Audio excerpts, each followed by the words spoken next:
And now I'm working on the probability training. Kind of need a little power up. So here is a heirloom tomato.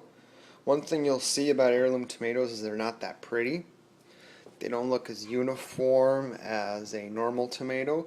They're extremely delicious. You'll find that they're sweeter and they have a better kind of a texture than normal tomatoes. And then what I have, oh yeah, got some kind of like Indian-ish style rice. There's this Basmati rice. So I'm gonna show you this, and then I always get some kind of like I'm running low on olive oil, but some nice olive oil can really make something like this taste really good.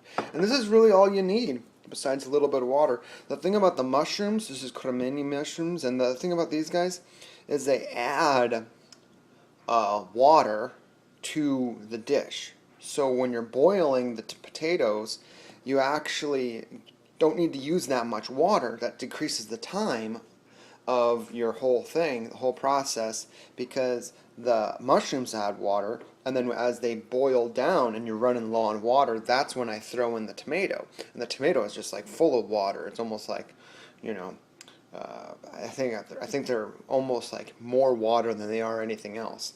And then it's mostly the potatoes and the broccoli that kind of like need more water in order to boil. Now already I'm looking at this and thinking, oh my gosh, this is so much food. So this is going to be probably two meals worth of vegetables here. So what I'm guessing is probably I'll just watch a lot of videos on probability and statistics on YouTube and just kind of like veg with my veg. So here's the interesting part, right? You're probably looking at this and saying, hey, wait a minute. The water isn't even getting to the stuff on top. There's no water in here. But what happened was it started boiling right away. I was able to put it in my wok, and then look at this. I'm already pouring it in. It literally took, I don't know, a couple minutes to boil, if that. And look now, you kind of dump it all in there. You don't think that it'll fit, but it doesn't fit. You're right, it doesn't fit. But what happens is it kind of fits, and then as it starts getting cooked in there, the mushrooms will start to put their water in the stuff, and then you have a nice little boiled McTasty. What else is gone? Oh, that's almost ready for rice. Put that in there. Put that in there, McGavin's. Oh, that's not even looking at anything. Put the rice in here. I put in way too much water in the rice, so this is going to be very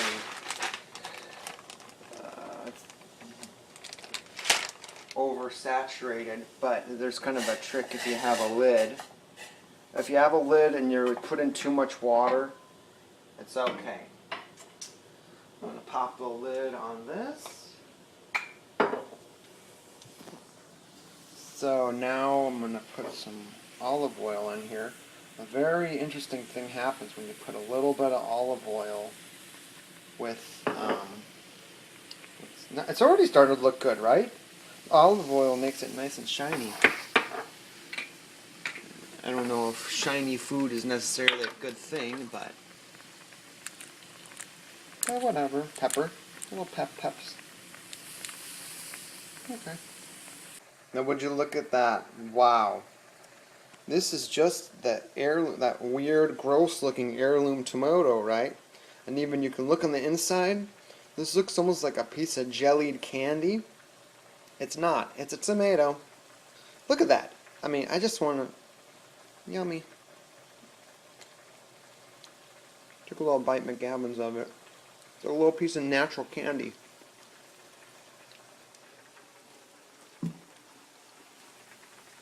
I'll put that in there now. So here's the trick with the rice. I put in way too much water, And so what I did was, instead of simmering it on low heat for a long time, I simmered it on medium heat till the rice kind of gets to the top level of where the water is, because you boiled off a lot of the excess water. Now I'm going to cut the heat. Right? Heat's gone. I'm going to put the lid on it. And don't let any air seep out of it. And now moving on, I put the heirloom tomatoes in here. And look at that. It's starting to look pretty good. I'm just going to let it start boiling a little bit. I'm going to add some more pepper and more olive oil. Okay, so it's all done. I got 2 little bowls, you know, so I'm going to relax, watch some videos. And one thing I wanted to draw your attention to is this kind of nice yellow color to the potatoes. There's no dyes or no food coloring in this at all.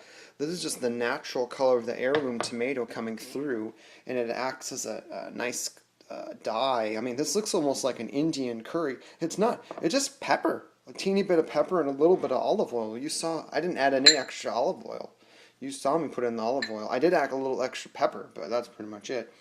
And then just over the rice, and you know, I mean, if you're studying, especially if you're doing adult learning, or if you're a kid and you're just doing some kind of learning, and you're old enough to use a stove, or you have your parents' supervision, making things with vegetables over rice is a really good option for just absorbing material. You know, I don't really like to eat while doing exercises on Khan Academy or Code Academy or any of those sites, but I do like to eat when I'm just kind of like absorbing the tutorial videos. It makes the whole process go by much smoother, and it's a much more relaxing way of learning. Anyway, hope you enjoyed this. If you liked this video, please feel free to comment or subscribe or give suggestions on your own recipe ideas.